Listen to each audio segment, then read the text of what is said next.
কুটির পাহাড় ঈদগাহ ময়দান দারুস সালাম নুরানি হাফিজি মাদ্রাসা কমিটি কর্তৃক আয়োজিত আজকের এই তাফসিরুল কোরআন মাহফিল, এই মাহফিল আল্লাহ পাক জনাকে সম্মানিত সভাপতির আসনে কবুল করেছেন জনাব মোহাম্মদ আব্দুল কাদের। আজকের এই মাহফিলের সম্মানিত সহসভাপতি জনাব আলহাজ সকিমউদ্দিন। আজকের এই মাহফিলের সম্মানিত প্রধান অতিথি জনাব আলহাজ মোহাম্মদ আব্দুল মান্নান শাহ। আজকের এই মাহফিলের সম্মানিত বিশেষ অতিথি, সম্মানিত পৃষ্ঠপোষক যারা, সম্মানিত সুধীজন, সকলকে অন্তরের অন্তঃস্থল থেকে আমি শুভেচ্ছা জ্ঞাপন করছি। আজকের এই মাহফিলের সম্মানিত ওলামায়ে কেরাম, আমার সামনে আপনাদের মাঝে মাঝে যে সমস্ত আলেম ওলামা বসে আছে না নাই? আলেম ওলামা আপনাদের মাঝে বসেছে না আপনারা আলেম ওলামার কাছে বসেছেন? আসলে বর্তমান আলেমদের একটু বিপদ তো। আমি বলবো আলেম ওলামা যেখানে, আপনারা বলবেন আমরা আছি সেখানে। বলতে পারবেন? আলেম ওলামা যেখানে, আলেম ওলামা জেলখানায়, যেই বলবো আলেম ওলামা জেলখানায় আপনারা বলবেন আমাদের কোনো জবান নেই নাকি? আজকে অসংখ্য আলেম ওলামা আপনাদের মাঝে মাঝে বসে আছে, জোরে কোন আছে না নাই? মঞ্চ উপবিষ্ট আছেন এবং মাগরিবের নামাজের পর থেকে রাত্রি 11টা পর্যন্ত কোরআন হাদিসের আলোকে অত্যন্ত গুরুত্বপূর্ণ তাফসীর করে আপনাদেরকে শোনালেন। আলেম সহ আজকের মাহফিলের বক্তাগণকে আমি অন্তরের অন্তঃস্থল থেকে শুভেচ্ছা জ্ঞাপন করছি। এই মুহূর্তে আমার সামনে যারা বসে আছেন, অনেকে জায়গা না পাওয়ার কারণে কষ্ট করে দাঁড়িয়ে আছেন। আসার সময় দেখলাম অনেকে জায়গা না পেয়ে রাগ করে রাস্তা দিয়ে চলে যাচ্ছেন।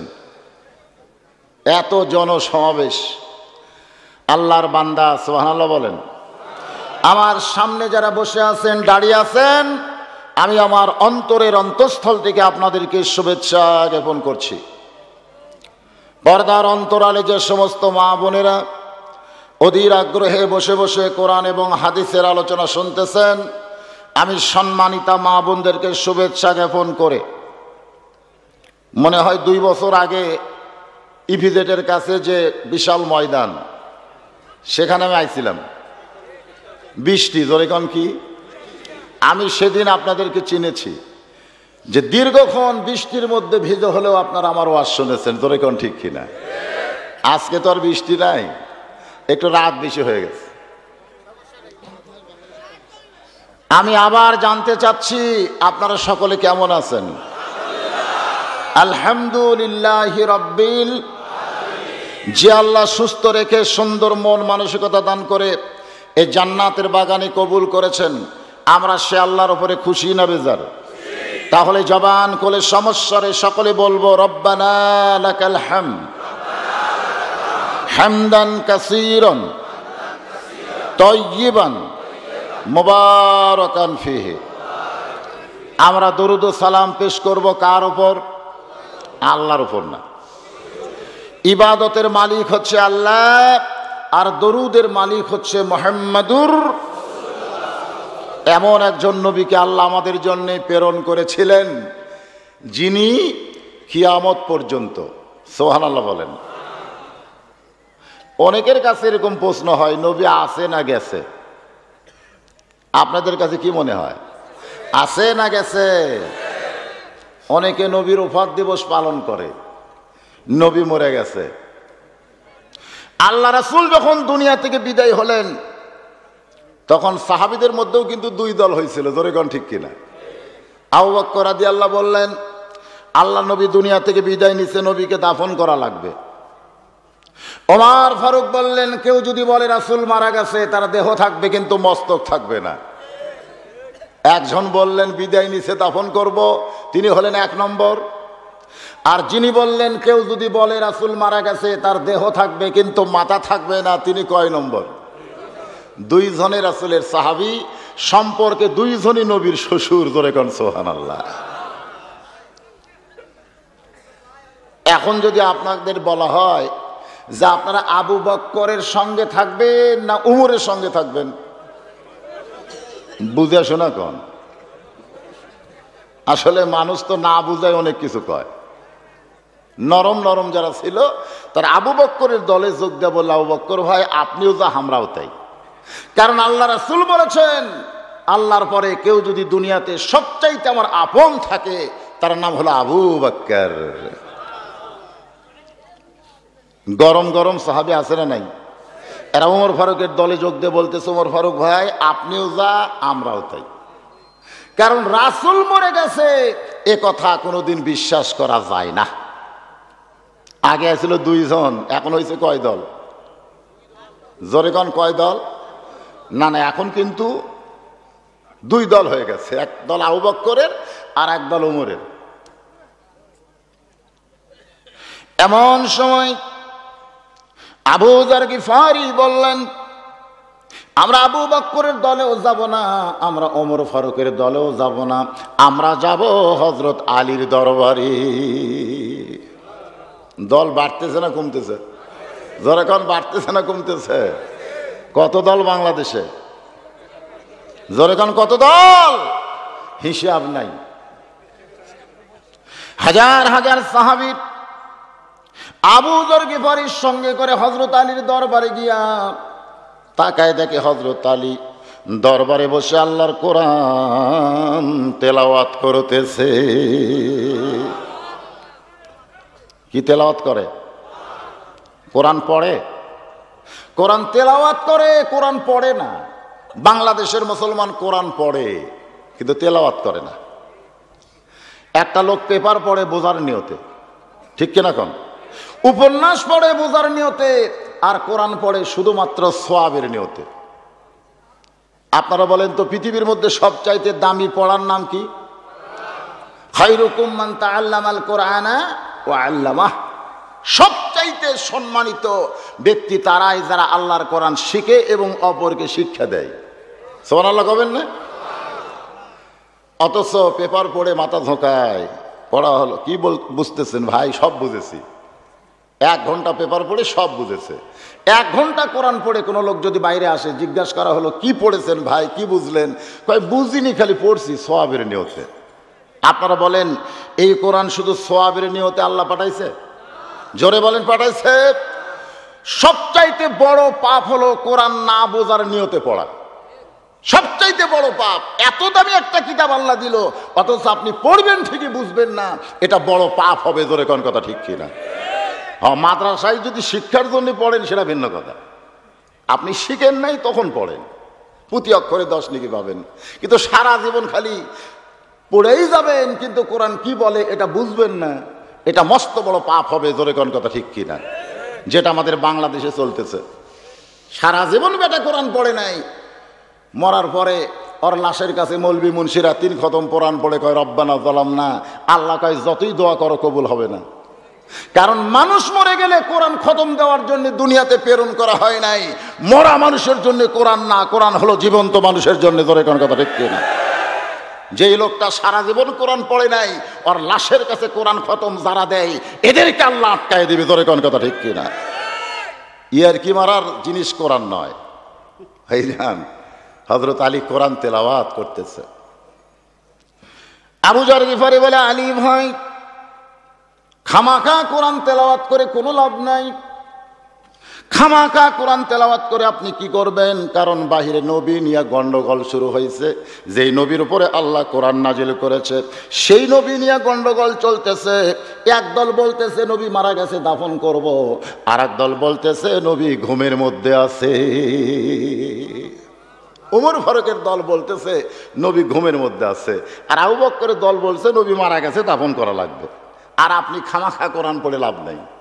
আপনারা বলেন তো কোরআন কি আমরা খামাখা পড়ি নাকি? এখন যদি কেউ দাঁড়িয়ে বলে হুজুর খামাখা ওয়াজ করে কোনো লাভ নাই, আমি বললাম কেন লাভ নাই? বলে হুজুর আমি এশার নামাজ পড়ে ঘরের মধ্যে গিয়ে দেখে আমার বউ কিরণমালা দেখে, আমি নামাজ পড়লাম মসজিদে আর বউ আমার ভারতের পূজার নাটক দেখতেছে, খামাখা ওয়াজ করে লাভ কি? কোন খামাখা ওয়াজ করে কোনো লাভ আছে?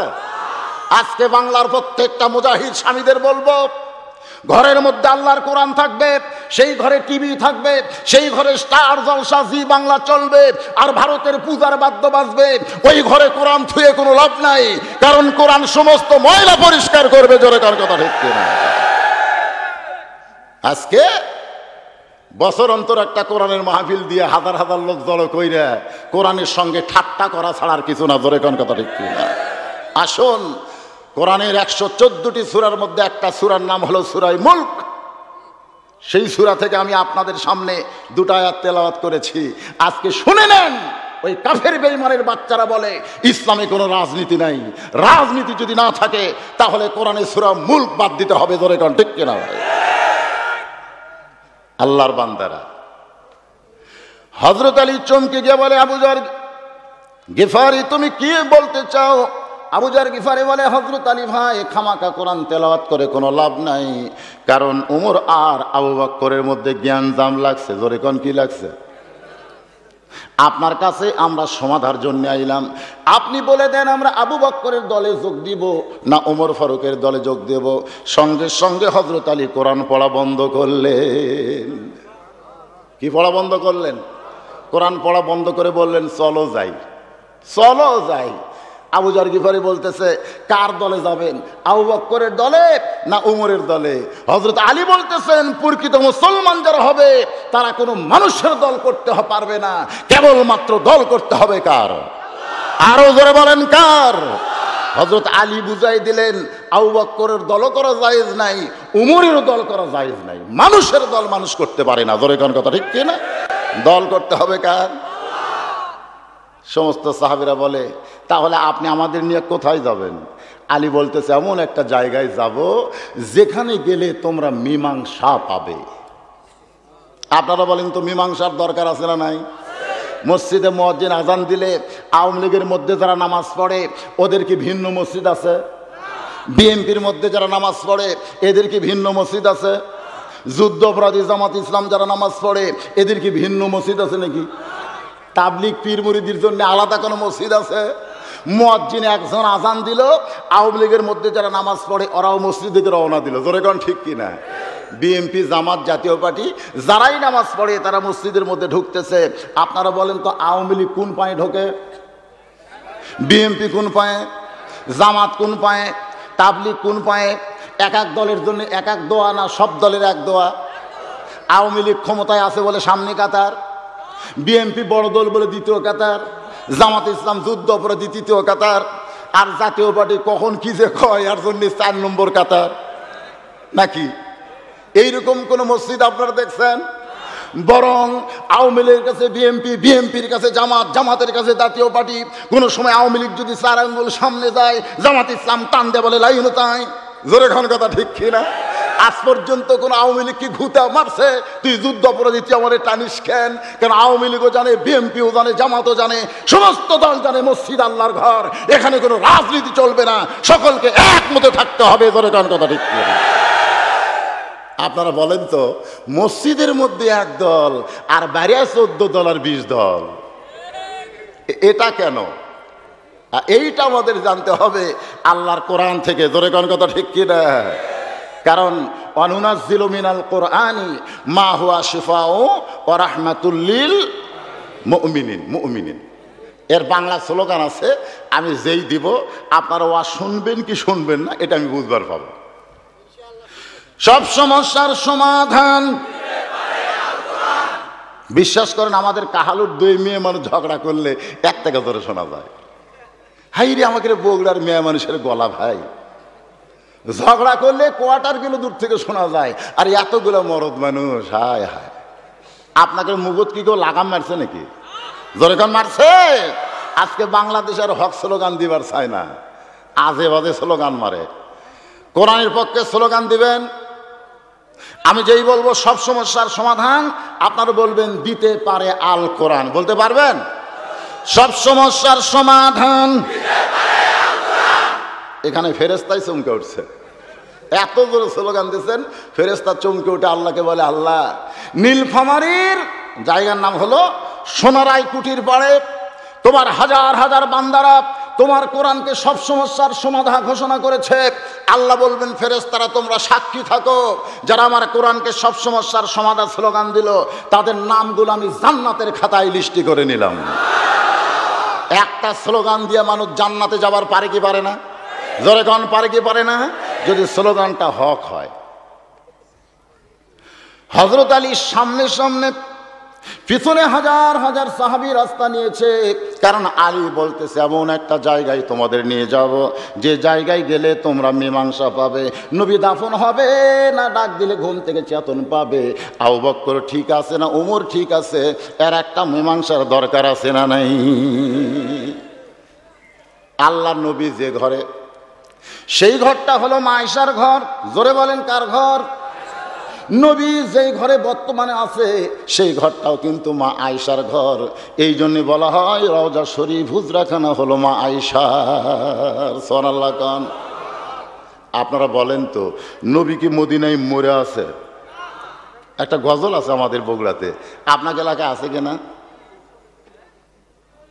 আল্লাহর নবীর সম্পর্কে গজল গায়, ইসলামের আলো জ্বলায়া দিয়া নবী ময়রা আসেন সোনার। দেখছেন দেখছেন, আমি ময়রা করছি, সামনে থেকে একজন কাছে শুয়ে আছে, তার মানে বোঝা গেল নবী মরেনি রে, মরছে। তাহলে গলা ছাইড়া বলেন ইসলামের পতাকা উড়ায়া দিয়া নবী ঘুমায়া আসেন সোনার মদিনায়। মায়েশার ঘরের দরজায় হযরত আলী দাঁড়িয়ে গেলেন। আবু যার গিফারি বলে আলী ভাই এই দরজায় দাঁড়ানোর কারণ কি জানতে চাই? আলী বলতেছে মীমাংসার দরকার ভাই, এই জন্যই আয়েশার ঘরের দরজায়। নবী ঘরের মধ্যে আছে, নবী বিদায় নিছে না ঘুমের মধ্যে আছে এটা ঘরের মধ্যে ঢুকলি বোঝা যাবে, বাইরে থেকে চিল্লাচিল্লি করে লাভ নাই।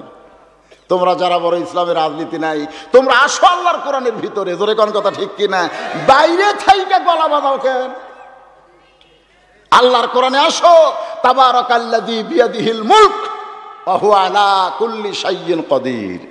গোটা পৃথিবীর রাজত্ব কর্তৃত্ব মালিকানা কার হাতে? সমস্ত ক্ষমতার মালিককে। বেজে গেল এইখানে। একজনের নাম হলো ইয়াজিদ। জোরে বলেন নাম কি? নাম শুনছেন? ইয়াজিদের বাপের নাম কি? মাবিয়া। জোরে বলেন নাম কি? আর একজনের নাম হলো হোসাইন। জোরে বলেন নাম কি? বাপের নাম কি? হযরত আলী। দেখেন দুইজনের বাপে ভালো। হযরতে মাবিয়া ছিলেন কাতিবে ওহী, আর হযরত আলী হলেন আসাদুল্লাহিল গালিব। সুবহানাল্লাহ কোন। এখন যদি আপনাদের প্রশ্ন করি ইয়াজিদের মায়ের নাম কি, আপনারা কিন্তু শতকরা 100 জন লোক বলবেন পারবো না। কিন্তু যদি প্রশ্ন করা হয় হোসাইনের মায়ের নাম কি, এমন কোন মানুষ নাই যে জানে না। তো আপনারা হোসেনের মায়ের নাম জানেন, ইয়াজিদের মায়ের নাম জানেন না কেন? ভাইজান ইয়াজিদের মায়ের নামও জানা দরকার। জানা দরকার আছে না নাই? জোরে কোন আছে না নাই? আজকে আপনারা শোনেন, ইয়াজিদের মায়ের নাম হলো লাইসা বিনতে সাইবা। মায়ের নাম কি? লাইসা। জোরে বলেন নাম কি? ইয়াজিদের নানার নাম হলো সাইবা। আল্লাহর নবীর যে কয়েকটা শত্রু ছিল তার মধ্যে 2টা শত্রু সকলেই জানেন, উতবা সাইবা। নাম শোনেন নাই? এই সাইবার একটা মেয়ে, তার নাম হলো লাইসা। 5 জায়গায় বিয়ে দিছে। জোরে কোন কয় জায়গায়? 5 জায়গায় বিয়ে দেয়, স্বামীর ঘর করে না। তো সাইবা একদিন আবু সুফিয়ানকে বলতেছে, ভাই রে আমার এই মেয়ে গিয়ে তো বিপদে পড়লাম, বিয়ে দেয় কিন্তু সংসার করে না। আবু সুফিয়ান বলতেছে আমি কি করব?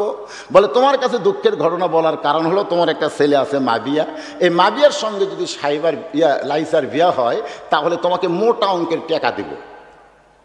আবু সুফিয়ান তো লোভিত মানুষ ছিল, লোভে পইরা ছেলের ডিমান্ড নিয়ে মাবিয়াকে বিয়ে করালো লাইসার সঙ্গে। আর লাইসার মাবিয়ার মিলনের মাধ্যমে যে মালটা আইলো সে মালের নাম হলো ইয়াজিদ। জোরে বলেন নাম কি? ইয়াজিদ কিন্তু এসে বাদশাহী হবার চাইলো। জোরে কোন কথা ঠিক কিনা?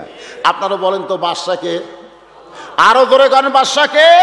তাবারাকাল্লাযী বিয়াদিহিল মুলক, আল্লাহ বলেছেন ইন্নী জাইলুন ফিল আরদি খলিফা, আমি দুনিয়াতে খলিফা নির্ধারণ করব, আমাদেরকে খেলাফত গ্রহণ করা লাগবে। ধরে কোন ঠিক কিনা?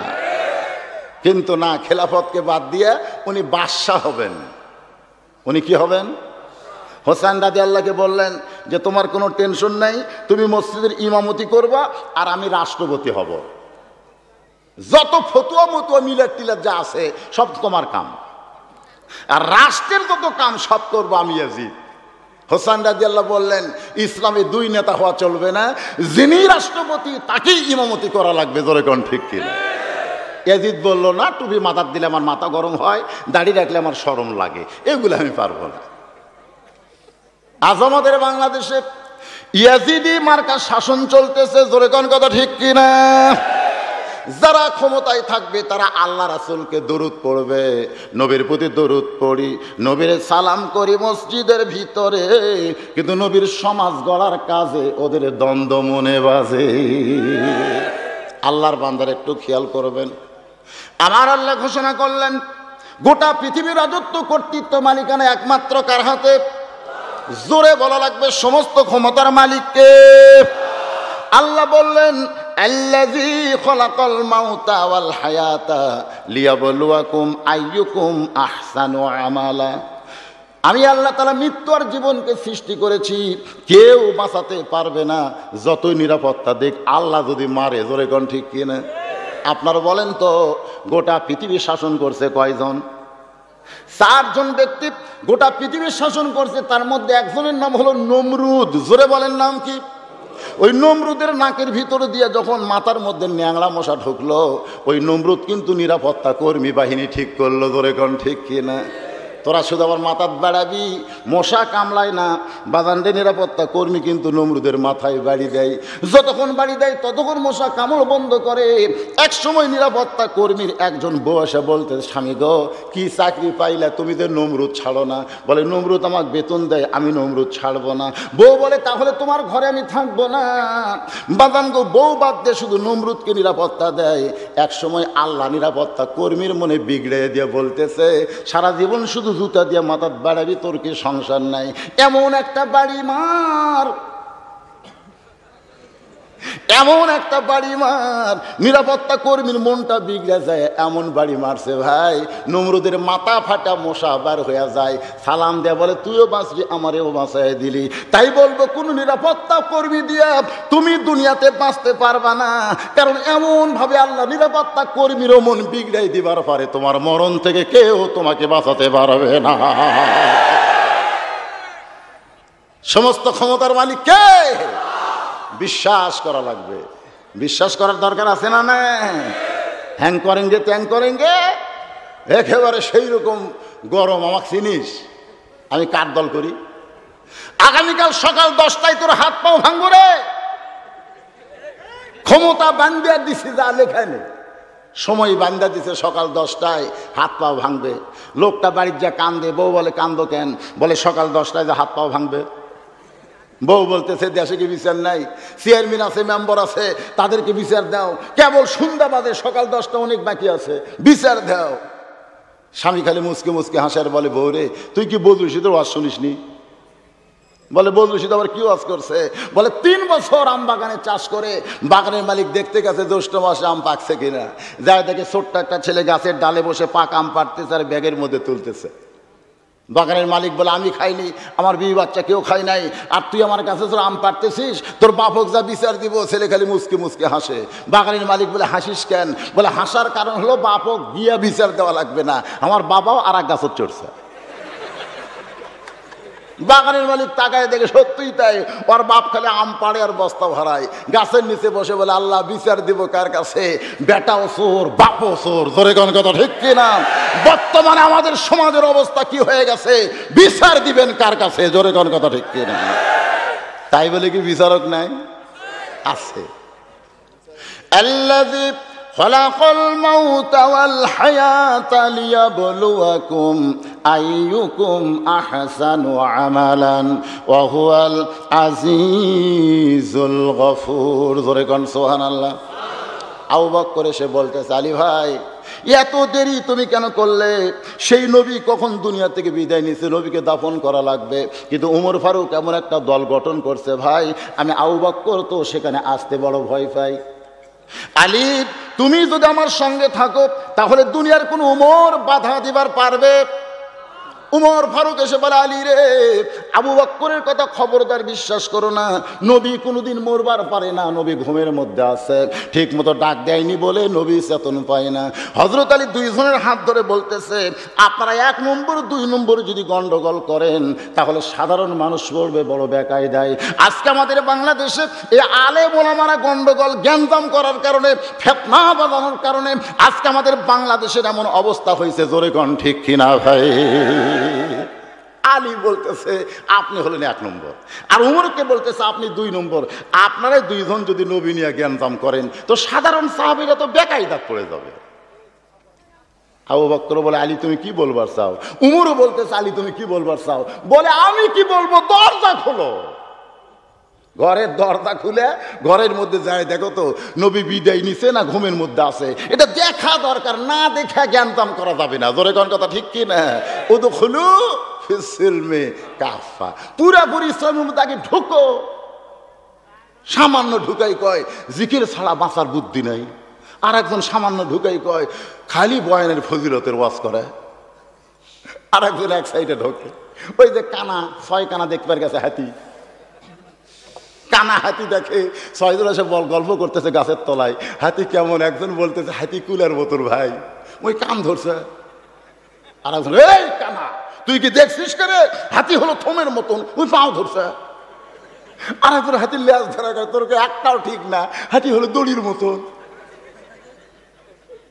আসলে যাই যা দেখছে কানা হয়ে তাই বলতেছে, জোরে কোন কথা ঠিক কি না? এই কানা হয়ে কথা কথা চলবে না, পুরোপুরি কোরআনের মধ্যে আসতে হবে। জোরে কোন কথা ঠিক কি না? সব আছে কোরআনে, জিকিরও আছে, ফজিলতের কথা আছে, জিহাদেরও কথা আছে। আজকে ফজিলতের লোকের কিছু হয় না। জিহাদি একটা বই নিয়ে যদি আপনি বগুড়া থেকে নীলফামারে আসেন আর পুলিশ যদি ধরে তোমার কাছে জিহাদি বই আছে, তুমি জঙ্গি। আপনারা বলেন তো এই কোরআনে জিহাদের কথা আছে না নাই?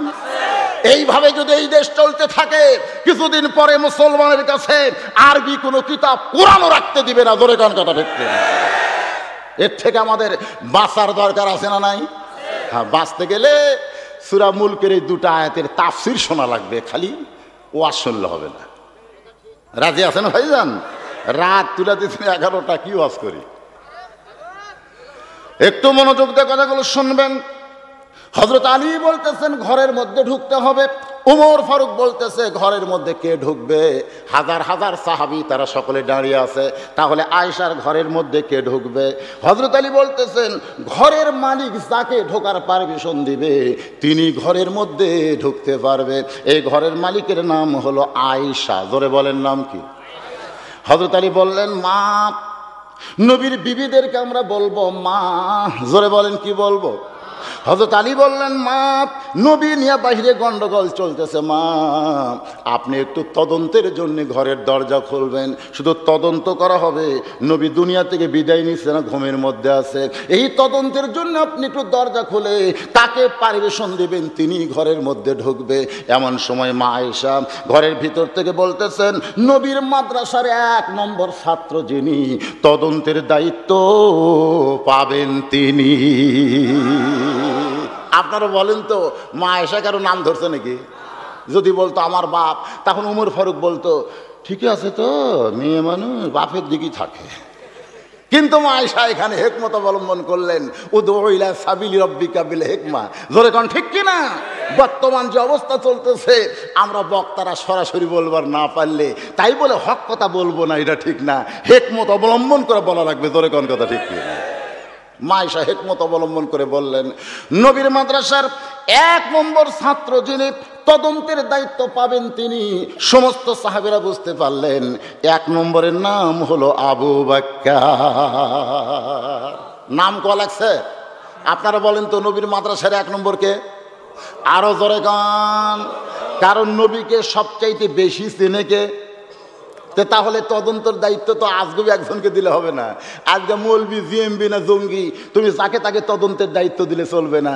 যে মৌলবি দুই চোখকে দেখবার পারে না, জোরে গেলে কয় দাওয়াত পাশে, আসতে গেলে কয় কত পায়ে খাওয়া খাচ্ছে, ওকে আবার তদন্তের দায়িত্ব দিছে। আপনারা বলেন ই কি মৌলানার পক্ষে কবে না বিরুদ্ধে কবে? যে আগে থেকেই মৌলবিক দেখা পারে না তাকে দিতে যাও তো তুমি তদন্ত করো, ই জঙ্গি না জিএমবি।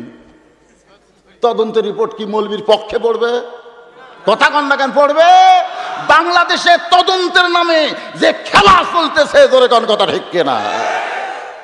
কাকে তদন্ত দেয়? আল্লাহর বান্দার একটু খেয়াল করেন, হযরত আবু বকর মায়েশার ঘরের দরজায় এসে সালাম দিলেন, আসসালামু আলাইকা ইয়া রাসূলুল্লাহ। সকলে বলেন আসসালামু আলাইকা ইয়া রাসূলুল্লাহ, আসসালামু আলাইকা ইয়া হাবিবাল্লাহ। ওমর ফারুক বলে, আলী ভাই, আবু বকর যেইভাবে ঘরের দরজায় সালাম মারতেছে, আমার মনে হয় নবী ঘরের মধ্যে আছে।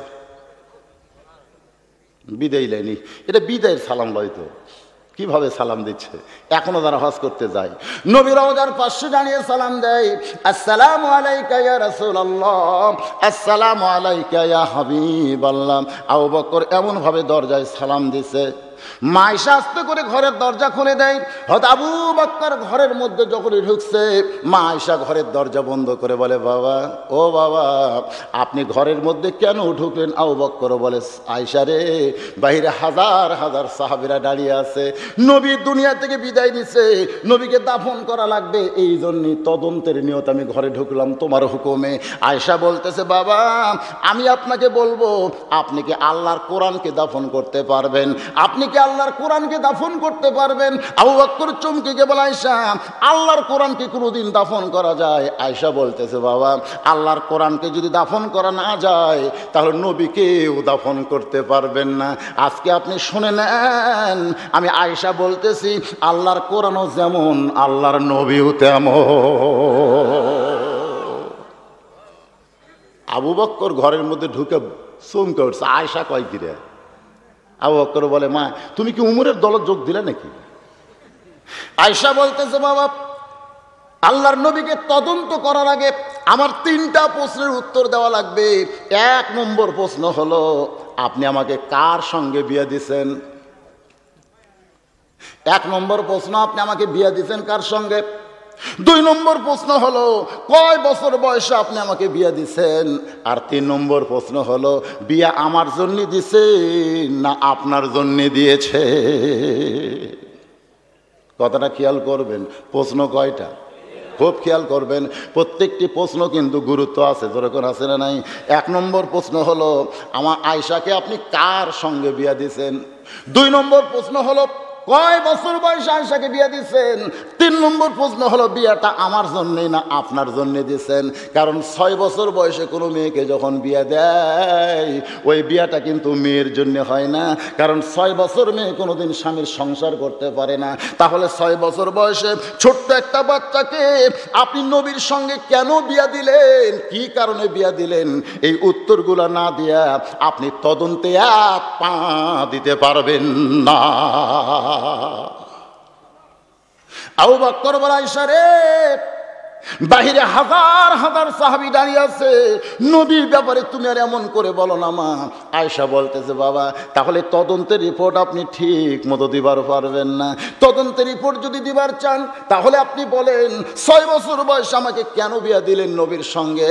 আপনি কি জানেন যার সঙ্গে আপনি আমাকে বিয়ে দিয়েছেন তাকে আপনি জানেন কিন্তু চিনেন না? কেন আয়েশা হলো ঘরে, আপনি হলেন বাহিরে। আপনি বলেন তো বাবা, 6 বছর বয়সে বিয়ে দেওয়ার কয় বছর পর সংসার করলাম? 9 বছর বয়সে আপনি আমাকে নবীর ঘরে ঢুকিয়ে দিয়ে দরজায় আপনি দাঁড়িয়ে থেকে কি বলেছেন, আয়েশা রে, তুমি যার সংসার করতে ঢুকতেছ, তুমি কি জানো আয়েশা, তার জুতার পরশে আল্লাহর আরশ ধন্য হয়ে গেছে? আয়েশা, বড় লোভে পড়ে আমি তোমাকে বিয়ে দিছি মা, নবীর জামাই হবার চাইছিলাম, কিন্তু আবু বকরের ভাগ্য হয় নাই। আলী আর ওসমান নবীর জামাই হলো। আবু বকর গিয়ে নবীর কাছে কান্না শুরু করে দিল। নবী বলে, আবু বকর কান্দো কেন? বলে, ইয়া রাসূলুল্লাহ, আপনার জামাই হবার চাইছিলাম। হুজুর, আপনি আমার শ্বশুর হবেন, আমি আপনার জামাই হব, আপনার সঙ্গে আত্মীয়তার একটা সম্পর্ক করব, কিন্তু আপনার জামাই হতে পারলাম না। রাসূল বলে, আবু বকর, জামাই হওয়া লাগবে না, তোমার সঙ্গে আমার অন্তরের একটা সম্পর্ক রয়েছে। আবু বকর বলে, নবীজি, জামাই হতে পারলাম না, কিন্তু আত্মীয়তা করতে গেলে আপনাকে আমার জামাই বানাবার চাই। রাসূল বলে, আবু বকর, তুমি আমাকে জামাই বানাবা, তোমার মেয়ে আছে? বলে, হুজুর আছে হুজুর, আয়েশা। নবী 3 বার দাঁত বার করে হাঁটছে। ধরে এখন কয়বার? যেই শুনছে আয়েশা, নবীর যা হাসি, আয় হায় হায় হায়, তোমার আয়েশা কয় বছর? কয় কেবল 6 বছর। এই যে তাসলিমা নাসরিন একটা মেয়া নেয়, ওই কিন্তু ওই যে নির্বাচিত কলমের মধ্যে লেখছে নবী ছিলেন নারী পিপাসু। নাউজুবিল্লাহ। আপনারা জানেন, নবী যতদিন মা খাদিজা জীবিত ছিলেন ততদিন দ্বিতীয় কোনো বিবাহ করেননি। এটা কি আপনারা জানেন? হ্যাঁ, যতদিন মা খাদিজা জীবিত ছিলেন ততদিন নবী দ্বিতীয় বিয়ে করেন নাই। খাদিজার যখন 63 বছর বয়স, তখন নবীর বয়স হলো মাত্র 49 বছর। জোরে কোন কয় বছর? একদিন রাত্রেবেলা খাদিজা রাসূলকে বলতেছে, হুজুর, এই বুড়ির সাথে সংসার করতে গিয়ে আপনার যৌবন নষ্ট হয়ে গেল, হুজুর আপনি একটা বিয়ে করেন। আল্লাহ নবী গভীর রাত্রে খাদিজার কপালে চুমাতে বলে, খাদিজা, তুমি কোনোদিন আমাকে বিবাহের কথা বলবা না, কারণ শিশুকালে মইরা গেছে মা, গর্ভে থাকতে মরছে পিতা, নবী চোখে দেখলেন না। সবাই বলেন, শিশুকালে মইরা গেছে মা, গর্ভে থাকতে মরছে পিতা, নবী চোখে দেখলেন না। আমায় কে করিবে লালন পালন, কে দিবে সান্ত্বনা, এই দুনিয়ার বড় এতিম নবী ছিলেন একজনা। ওগো বিবি, 25 বছরের রাখালকে যখন দুনিয়ার কেউ চিনত না, আপনি দুনিয়ার ধনবতী রমণী সেই রাখাল থেকে স্বামী বানাইছেন, আর আপনি জীবিত থাকবেন, আমি নবী বিয়ে করব, এইটা কখনোই সম্ভব না। আপনি শুধু আমার বিবি নয় গো, আপনি হলেন আমার দরদের বিবি। এখন বলেন 49 বছরে মা খাদিজা দুনিয়া থেকে বিদায় নেয়। 50 বছর বয়সে নবী আবার দ্বিতীয় বিয়ে করে, কারণ প্রথম বউ থাকতে নবী দ্বিতীয় বিয়ে করেন নাই। এর দ্বারা বোঝা গেল নবী কোনো মেয়েকে বিয়ে করে নাই, বরং তারা নবীর কাছে আশ্রয় পেয়েছে। সুবহানাল্লাহ। কান বাজান গো, একদিনে সব ওয়াজ করা যাবে না। শুধুমাত্র সূরা মুলকের 2টা আয়াত আপনাদের সামনে ব্যাখ্যা করার জন্য বলতেছি। বাদশাহীর মালিককে, আর খলিফা হবে বান্দা। হোসাইন খলিফা আর ইয়াজিদ হবে বাদশাহ। এই নিয়ে কিন্তু দ্বন্দ্ব। মাসটা হলো কি মাস? জোরে কন না কেন, কি মাস? কারণ খলিফা যখন হবে তখন তার চরিত্র কেমন হবে? যেমন একজন ছিলেন হযরত ওমর ফারুক। জুমার দিনে মেম্বরে দাঁড়িয়ে যখন খুতবা দিচ্ছেন, একটু মনোযোগ দিয়ে শোনেন, কেবলমাত্র খুতবা শুরু করবেন, এমন সময় একজন মুসল্লি দাঁড়িয়ে বলে, ইয়া আমিরুল মুমিনিন, আপনার খুতবা আমরা শুনবো না, আপনার খুতবা আমরা শুনবো না। ওমর ফারুক চমকে গিয়ে বলে, আমার দোষটা কি? মুসল্লি বলতেছে, আপনি যত বড় জুব্বা গায়ে দিয়ে খুতবা দিচ্ছেন, আপনি দেখেন তো বাইতুল মাল থেকে আমাদের জন্য ছোট ছোট পাঞ্জাবি দিয়ে আপনি লম্বা জুব্বা নিয়ে খুতবা দিবেন, এই খুতবা শোনা আমাদের জায়েজ নাই। একজন মুসল্লি অর্ধ পৃথিবীর খলিফাকে আটকায় দিয়েছে লম্বা জুব্বা পরার কারণে। এমন সময় আব্দুল্লাহ ইবনে ওমর বাবার পাশে দাঁড়ায় বলে, নবীর সাহাবীরা রে, তোমরা সকলেই তো পাঞ্জাবি নতুন গায়ে দিলে, কিন্তু আমার দিকে তাকায় দেখো, আমার তো পাঞ্জাবি নাই। আমার যে পাঞ্জাবি পাইছিলাম বাইতুল মাল থেকে, আমার পাঞ্জাবিটা বাবারে দিলাম, বাবারটার আমারটা মিলে বাবা লম্বা জুব্বা বানায়া আজকে খুতবা দিবার উঠছে। সমস্ত মুসল্লিরা কান্দে। খলিফা কারে কয়? একটা মুসল্লি পর্যন্ত খলিফা আটকাবার পারে, আর বর্তমানের চেয়ারম্যানেরা বাদশাহী করার কারণে কুরবানির গোস্ত তারা দাড়ি পল্লা দিয়া মাপে, আর ভিজিয়ে গম দেয় তারা বালতি দিয়া। ধরে কোন কথা ঠিক কিনা? দেখবেন চেয়ারম্যান সাহেব কুরবানির গোস্ত দাঁড়ি পল্লা দিয়ে মাপতেছে, দাঁড়ি পল্লা। বলে গরিবের এক ভাগ, আমার এক ভাগ, আত্মীয়র এক ভাগ, কারু ভাগের সঙ্গে কোনো ভাগ জানা না মিশে। কি কি তাকওয়া!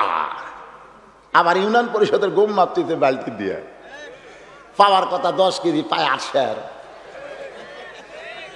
একজনও পাওয়ার পারে না চেয়ারম্যান। ও চেয়ারম্যান, আমাদের 10 কেজি পাওয়ার কথা 8 শের কেন? কেউ যদি কর চাপা ভেঙে দিবি, জোরে কর কথা, ঠিক না? এটার নাম হলো বাদশাহী। এখানে কোনো কৈফত চলবি না, যা পাবি দিয়ে যা। সেটা এজিদ চাইছিল যে কাউকে কোনো কৈফত দেব না, আর হোসাইন বলতেছে এটা কোনো মানুষের দ্বারা সম্ভব নয়, মানুষকে খেলাফত চর্চা করতে হবে, জোরে কর, ঠিক কিনা? আল্লাযী খলাকাল মাউতা ওয়াল হায়াতা লিয়াবলুয়াকুম আইয়ুকুম আহসানু আমালা, জোরে কর সুবহানাল্লাহ। এই যে আহসান আমাল, খুব খেয়াল করবেন, সুন্দর আমল। আজকে আমাদের বাংলাদেশে আইন যে নাই তা বলবো না। আপনার বলেন তো মসজিদের চাইতে ভালো কোনো জায়গা আছে? আপনি জোহরের নামাজ পড়ার জন্য মসজিদে যাচ্ছেন, আপনার বাড়ি থেকে মাত্র 200 গজ দূরে মসজিদ। আপনি ওযু করে সামনে কাতারে নামাজ পড়বেন, এই নিয়তে আপনি রওনা দিচ্ছেন। আপনার আমলটা ভালো না খারাপ? এই যে বলতেছে লিয়াবলুয়াকুম আইয়ুকুম আহসানু আমালা, সুন্দর আমল করার জন্য আপনি সামনে কাতারে নামাজ পড়বেন, কি নিয়ত ভালো আপনার। কিন্তু রাস্তার মধ্যে 2টা বেপর্দা মেয়ে মানুষ খালি ওটি ঘুরতেছে, আপনি দেখবার চাননি, তারপরেও আপনার চোখত পড়ছে। আপনি মসজিদে যাচ্ছেন, 2টা মেয়ে মানুষ ঘুরতেছে, কারণ বেপর্দা নারী সহজে পুরুষ মানুষ দেখলে কিন্তু দৌড় দেয় না, জোরে কোন ঠিক কিনা? ওই জায়গাতে ঘুরঘুর করতেছে, হঠাৎ 2 মেয়ে আপনার চোখত পড়ছে। আপনার চোখে পোকা পড়লে, মশা পড়লে তোলা যাবে, দেখো তো ভাই আমার চোখত পোকা পড়ছে, তুলে দেওয়া যাবে। কিন্তু 2টা বেপর্দা নারী যদি পড়ে, তোলা যাবে? দেখো তো আমার চোখে মুখের বউ পড়ছে, দেখা তো যায় না, আসলে চোখত তো নাই। ওইটা এই জায়গাতে এসে একটা মেমোরি আছে, এই মেমোরি থেকে ছবি হয়ে গেছে। আপনি সামনে কাতারে গিয়ে নিয়ত করলেন ইলা জিহাতিল কাবাতিশ শরীফাত, আল্লাহু আকবার। আপনার মুখ আছে কাবার দিকে, চোখ আছে সিজদার দিকে, আর মন খালি বলতেছে রাস্তাত কি দেখলাম রে, রাস্তাত কি দেখলাম রে। আপনারা বলেন নামাজ হবে? জোরে কোন নামাজ হবে? তাহলে শুধু মসজিদ ভালো করে লাভ নাই, যে রাস্তা দিয়ে মুসল্লি আসবে মসজিদে, এই রাস্তাটাও ভালো রাখতে হবে। রাস্তা ভালো মানে কি? বলে হুজুর আপনি বগুড়া থেকে আমাদের এই সোনারাই কুটির পাড় আসবেন, রাস্তা পাকা, খুব ভালো রাস্তা। এটাকে রাস্তা ভালো বলা হয় না। রাস্তা ভালো হলো বেপর্দা নারী রাস্তা না থাকা, জোরে কোন কথা, ঠিক কিনা? এর নাম হলো রাস্তা ভালো হওয়া। আজকে আমাদের যুবকেরা 3 মাথা ভালো রাস্তা ঘুরতেছে, ভিডিও মোবাইল নিয়ে। কে ঘুরিস কে? আপনি বুঝবেন না হুজুর, আপনি বুঝবেন না হুজুর, সুন্দর নারী দেখলে পরে আমাকে দিল দেওয়া না করে, ওলে ওলে। আমি হিসাব করে দেখছি বাংলাদেশের যুবকেরা খারাপ হওয়ার 1 নম্বর কারণ হলো বেপর্দা নারী, জোরে কোন কথা, ঠিক কিনা? একটু মনোযোগ দিয়ে শুনবেন। হোসাইন রাদিয়াল্লাহু চাইছে খেলাফত, আর ইয়াজিদ চাইছে মুলকিয়াত। এই যে তাবারাকাল্লাযী বিয়াদিহিল মুলক, এটা বোঝানোর জন্য আমি আপনাদের বলতেছি। খলিফা কারে কয়? ওমর ফারুক গভীর রাত্রে দিনের বেলায় ছদ্মবেশে মদিনার অলি গলি ঘুরতেছে। ওমর ফারুক অর্ধ পৃথিবীর খলিফা হয়ে ছদ্মবেশ, জোরে বলেন কি বেশ? মদিনার অলিগলি ঘুরতে গিয়ে হঠাৎ দেখতে পায় 2 পাহাড়ের মাঝখানে বিস্তীর্ণ মরুভূমিতে একটা রাখাল উট আর দুম্বা চড়াই। ওমর ফারুক রাখালের কাছে গিয়া সালাম দিলেন। অর্ধ পৃথিবীর খলিফা নবীর সুন্নত আদায় করে বলতেছে, ও রাখাল ভাই, আমার পেটে এত খিদা লাগছে, আমি উটের 1 পেয়ালা দুধ চাই, আমাকে উটের 1 পেয়ালা দুধ দাও, তাহলে দুধটা পান করে আমি ক্ষুধা তৃষ্ণা নিবারণ করতে চাই। সঙ্গে সঙ্গে রাখাল বলে, রে পথিক, তুমি আমার সালাম দিলা, আমি সালামের উত্তর আগে দিব না, আগে জানতে চাই তোমার পরিচয় কি। খুব খেয়াল করবেন, আগে জানতে চাই তোমার পরিচয় কি। অর্ধ পৃথিবীর খলিফা চমকে গেলেন, আমি কি পরিচয় দিব? আমি তো অর্ধ পৃথিবীর খলিফা ওমর, এই পরিচয় দেব নাকি? এমন সময় আল্লাহর কোরআন সামনে দাঁড়িয়ে বলে, ওমর আসল পরিচয় দাও।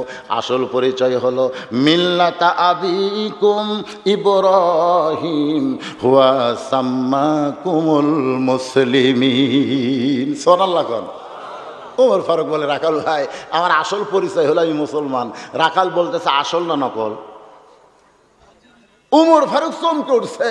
রাখাল বলতেছে পরিচয় তো মুসলমানই দিলে, তো আসল না নকল? ওমর ফারুক বলে, রে রাখাল, মুসলমান তো মুসলমানই, এর মধ্যে আসল নকল কি? রাখাল বলতেছে, পথিক রে, আসল মুসলমান যারা হবে তারা চাওয়ার ব্যাপারে সতর্ক থাকবে। তুমি বলো তো দুধ চাইছে কার কাছে? আপনারা বলেন তো, আসল মুসলমান যাত্রার কাছে চাবে? আসল মুসলমান দরকার হলে ফাঁসির মঞ্চে যাবে, কিন্তু রাষ্ট্রপতির কাছে জীবন ভিক্ষা চাবে না। জোরে কোন কথা ঠিক না? আসল মুসলমানের চরিত্র নাই। হ্যাঁ, আমি তো জীবনে 3টা প্রেসিডেন্ট দেখলাম। একটা হলো বঙ্গবন্ধু শেখ মুজিবুর রহমান, একটা হলো শহীদ প্রেসিডেন্ট জিয়াউর রহমান, আর একটা হলো জিল্লুর রহমান। 3টাই রহমান। জোরে কোন কথা ঠিক কিনা? আপনারা বলেন তো, শেখ মুজিবুর রহমান আর জিয়াউর রহমান মরে গেছে না মারা হচ্ছে? এই কথা কন কে রে? তাফসীর শুনবেন না?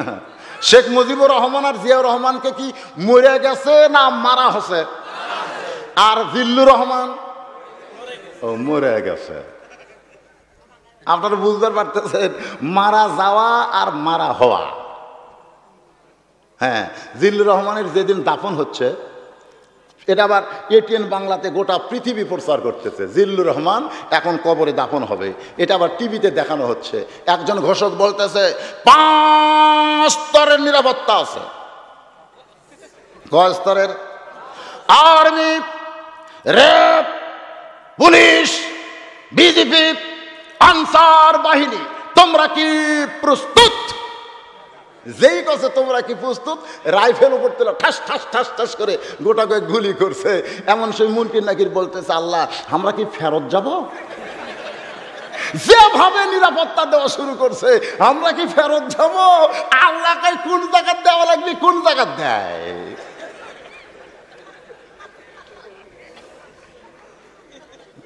নিরাপত্তার দরকার আছে না? না, একটু মনোযোগ দিয়ে শোনা লাগবে। লিয়াবলুয়াকুম আইয়ুকুম আহসানু আমালা, এটা বোঝানোর জন্য বলতেছি। রাখাল বলে, পথিক রে, তুমি যদি আসল মুসলমান হতে তাহলে তুমি দুধ চাইছো কার কাছে? ওমর ফারুক চোখের পানি বের করে বলে, রাখাল ভাই, আমার ভুল হয়ে গেছে, আমি আল্লাহ বাদ দিয়ে তোমার কাছে উটের দুধ চাইছি। এবার রাখাল বলতে, ভুলটা যখন স্বীকার করছো তাহলে তুমি এখন তওবা করো। ওমর ফারুকের চোখ দিয়ে দর দর করে পানি পড়তেছে। ওমর ফারুক মনে মনে কয়, আল্লাহ, তোমার খেলাফত, আল্লাহর আইন যখন সমাজে চালু থাকবে, তখন ওমর ভুল করলেও রাখাল ভুলটা ধরতে পারবে। এই আল্লাহর আইন আর খেলাফত যখন চালু থাকবে, তখন মসজিদের মধ্যে ইমাম 4 রাকাতে বসলে মুসল্লি লোকমা দিবার পারবে। জোরে কোন কথা ঠিক কিনা? মসজিদের মধ্যে ইমাম সাহেব টাইটেল পাস, দাওরা পাস, এতদিন 4 রাকাত আসর পড়াছে, আজকে 3 রাকাত পড়াবে। 3 রাকাত। যেই 3 রাকাতে বসেছে, এক রিকশাওয়ালা বলতেছে, আল্লাহু আকবার। আপনি কোন তো ইমাম কি বসে থাকবে না দাঁড়াবে? ইমাম কি বলবে, তুই রিকশা চালক হয়ে লোক মারিস কেন রে? আমি একদিন পড়াছি 4 রাকাত, আজকে পড়াবো 3 রাকাত। সমস্ত মুসল্লি বলবে, ইমাম তোমাকে আমরা ততক্ষণ মানবো তুমি যতক্ষণ আল্লাহ রাসূলকে মানবে। তুমি আল্লাহ রাসূল মানবে না, তোমার লোকমা দিয়ে আমরা সাইজ করবো। ধরে কোন কথা ঠিক কিনা? আজকে মসজিদের মধ্যে আল্লাহর আইন চালু আছে বলে মসজিদের নেতা ঠিক আছে। সমাজের মধ্যে যদি আল্লাহর আইন চালু থাকতো, প্রত্যেকটা নেতা লোকমা খায় খায় তারা ঠিক হয়ে যাইতো। ধরে কোন ঠিক কিনা? দিবেন লোকমা? একটা নেতা লোকমা দিয়ে দেখেন, নেতার বিরুদ্ধে কিছু পাওয়া যায় না। 2007 সালে আমার একটা ক্যাসেট বাড়াছে, 2 নেতা কোলাকুলি করবার যায়, পেট ঠেকছে, মাঝখানে 1.5 হাত ফাঁক। নেতারা আমার বিরুদ্ধে কেস করছে। কে রে, আমি সব নেতার কথা কছি? বোঝা লাগবে না? যে নেতা ব্রিজ খাতে, গোটা ব্রিজে খাতে, তদন্ত করতে যায় থেকে রাজশাহীর বাগমারাত ব্রিজ নাই, অথচ সংসদ ভবনে পাশ হয়ে গেছে, ব্রিজের নামে টাকা পাইছে, ব্রিজের ছবিও গেছে, কিন্তু তদন্ত তার সাথে ব্রিজ নাই। তো ব্রিজটা গেল কোন জায়গায়? পরে পেপারে আইলো নেতা ব্রিজ খাসে। জোরে কোন কি খাসে? গোটা ব্রিজই নেতা খাসে, আর খুঁজে পাওয়া যাচ্ছে না। আমি এই সকল নেতার কথা বলেছিলাম, বাজান একটু মনোযোগ দিয়ে শুনবেন। ওমর ফারুক বলে, রাখাল ভাই আমার ভুলটা যখন হয়েছে তওবা করা লাগবে, এখন আমি তওবা করতেছি। রাখাল বলে, পথিক তুমি হলা মূর্খ মানুষ, তুমি তওবা কেমনে করবে, বরং আমি তওবা করাই, তুমি আমার সঙ্গে তওবা করো। রাখাল ওমর ফারুককে তওবা পড়াইতেছে। সুবহানাল্লাহ। কোন আপনারাও আমার সঙ্গে একটু পড়েন, পড়লে কোনো অসুবিধা আছে? সকলে পড়েন, আস্তাগফিরুল্লাহ রব্বি মিন কুল্লি যামবি ওয়া তুবু ইলাইহি।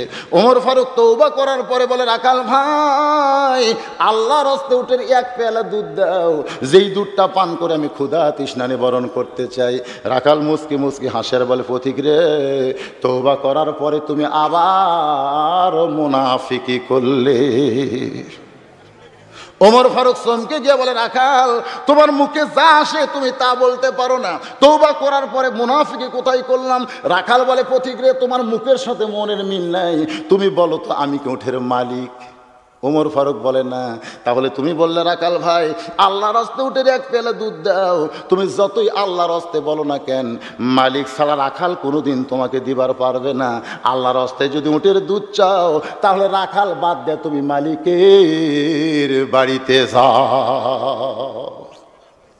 আমি ওইটা পাবনা বাইপোলা একটা নাম করা জায়গা, ওয়াজ করে কেবল টেস্ট থেকে নামছি, ইতিমধ্যে এক লোক এসে 100 টাকা দিয়ে বলে, হুজুর দোয়া করেন।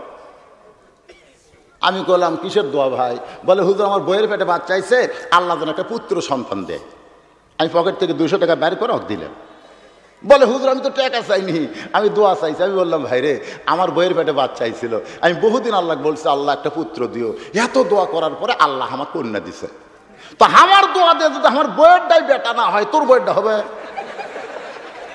হ্যাঁ হুজুর কথা তো ঠিকই কইছেন। তো তাহলে ও বলতেছে, তাহলে আপনার ডাব নিলেন, আমার ডাব দেন। হুজুর আমি কার কাছে যাব? যেই মৌলানার পুত্র সন্তান আছে আমি কি তার কাছে যাব?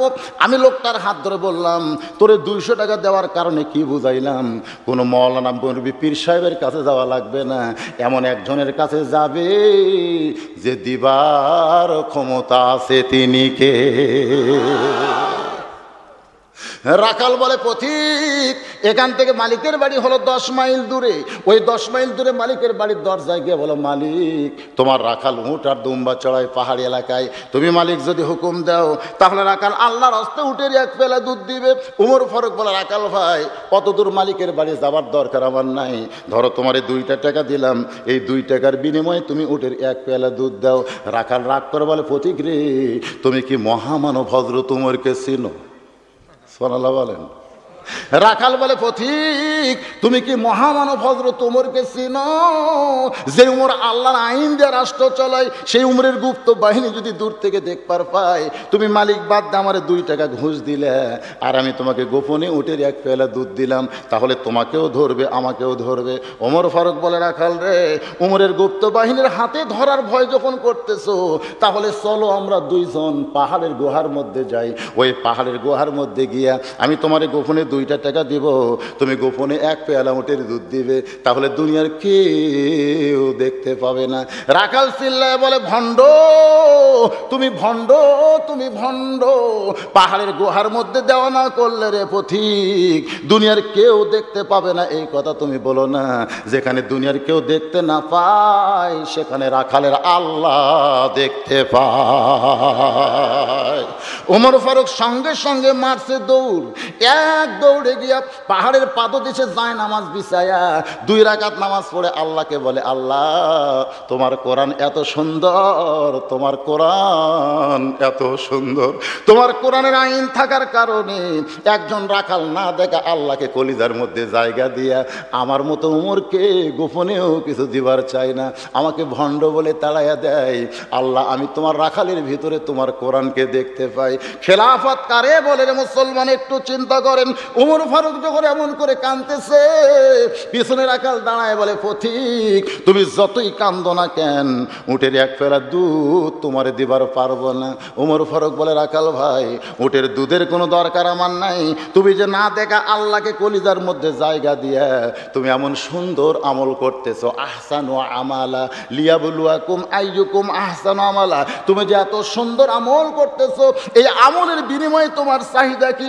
রাখাল বলে পথিক রে, আমার চাহিদা হলো রব্বানা, সকলে পড়েন, রব্বানা আতিনা ফিদ দুনিয়া হাসানাতাও ওয়া ফিল আখিরাতি হাসানা ওয়া কিনা আযাবান নার। জোরে কোন সুবহানাল্লাহ।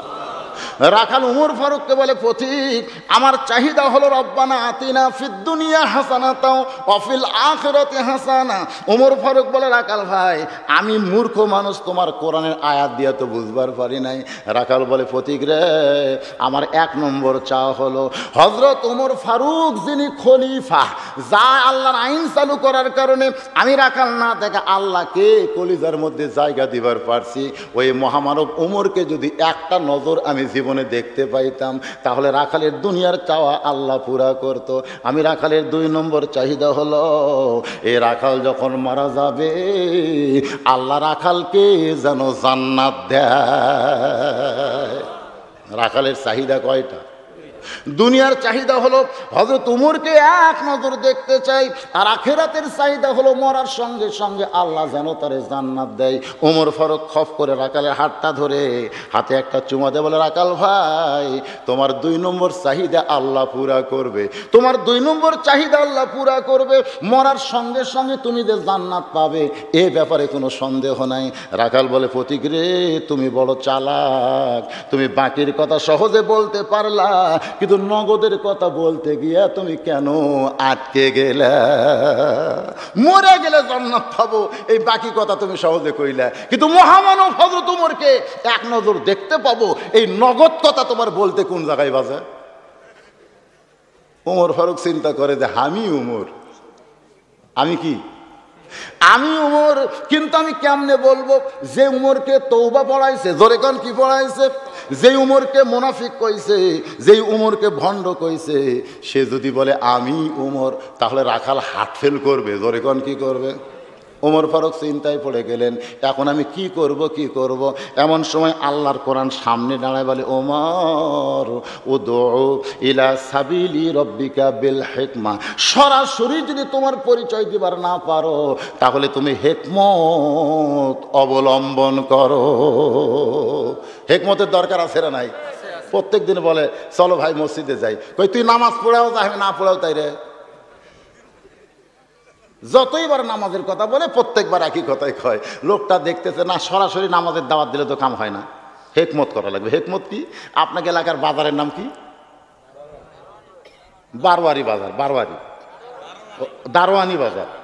দারোয়ানি বাজারে 3:30টার সময় লোকটার হাত ধরছে। কে ভাই 3:30টার সময় হাত ধরলেন? চলো চা খাওয়ার যাই।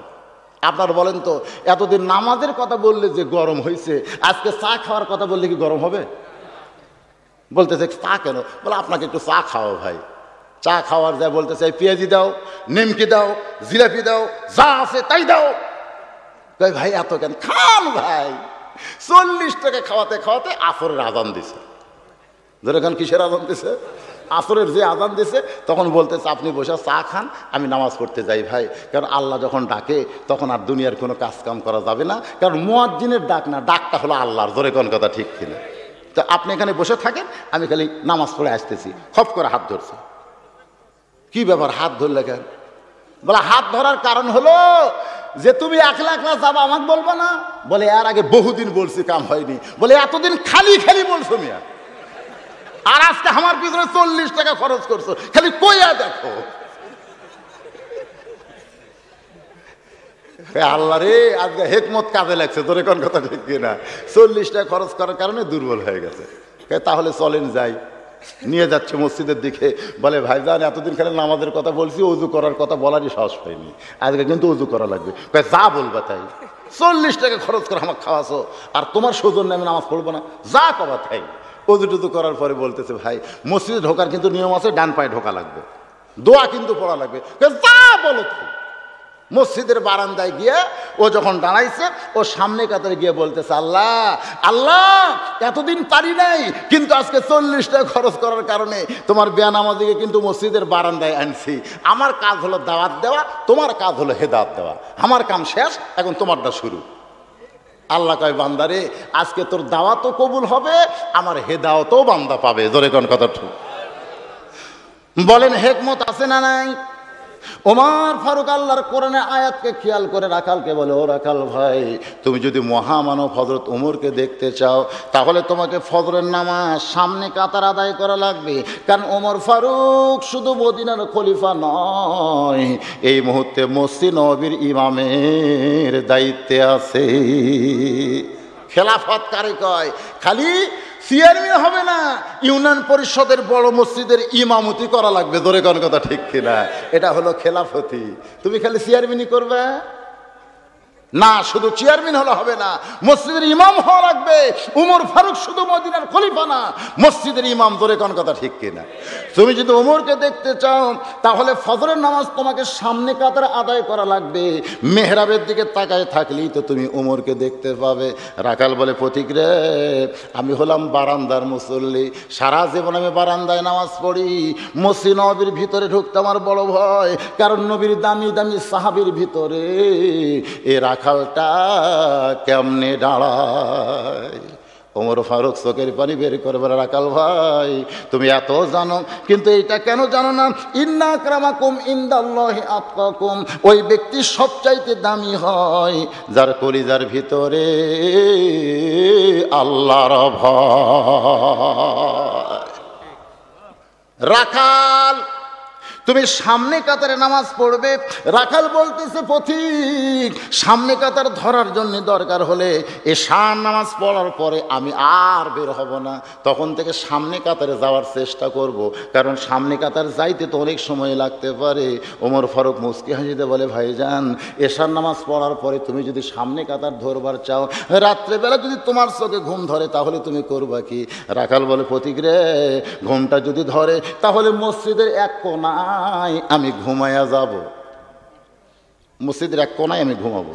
ওমর ফারুক বলে, রাখাল, ফাইদা কুদিয়াতিস সালাতু ফান্তাশিরু ফিল আরদ। নামাজ হয়ে গেলে আর মসজিদে থাকা যাবে না, এই হুকুম কার? রাখাল বলতেছে, মসজিদের এক কোণাত ঘুমাবো। আপনারা বলেন মসজিদে ঘুমান যাবে? আমার এলাকার কতগুলো গরিব মানুষের বাড়িতে কারেন্ট নাই, কারেন্ট না থাকলে তো ফ্যান থাকে না, মসজিদে 12টা ফ্যান। মুয়াজ্জিনকে বলতে, চাচা, এই গরমের মধ্যে থাকা যায় না, এশার নামাজের পরে আমাকে চাবি দিবেন, আমরা ফজরের সময় চাবি জমা দেব। মুয়াজ্জিন বলতেছে, খালি খালি বলে, ঠিক আছে, 50 টাকা মাছ দেব। মুয়াজ্জিনের বেতন কম, টাকার লোভে ওই 10 জনক চাবি দিছে।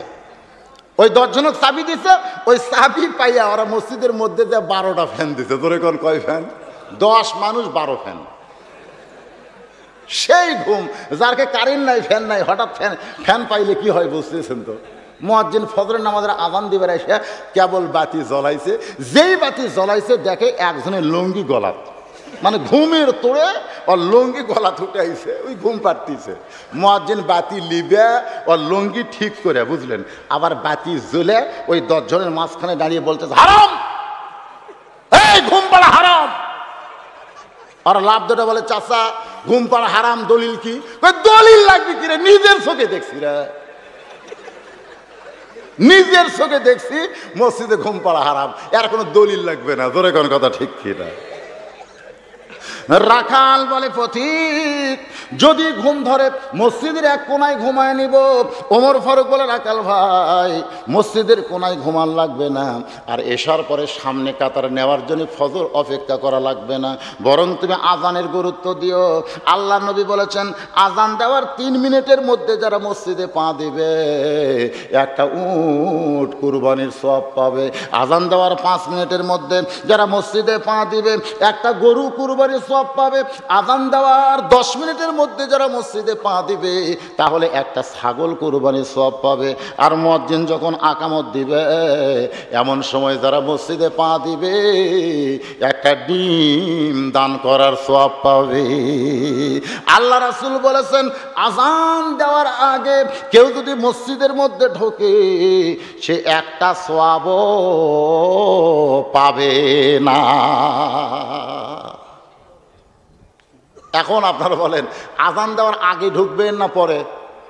হ্যাঁ, আজান দেওয়ার আগে যদি কেউ মসজিদে ঢোকে 1 সওয়াবও পাবে না, 1 সওয়াব হবে না।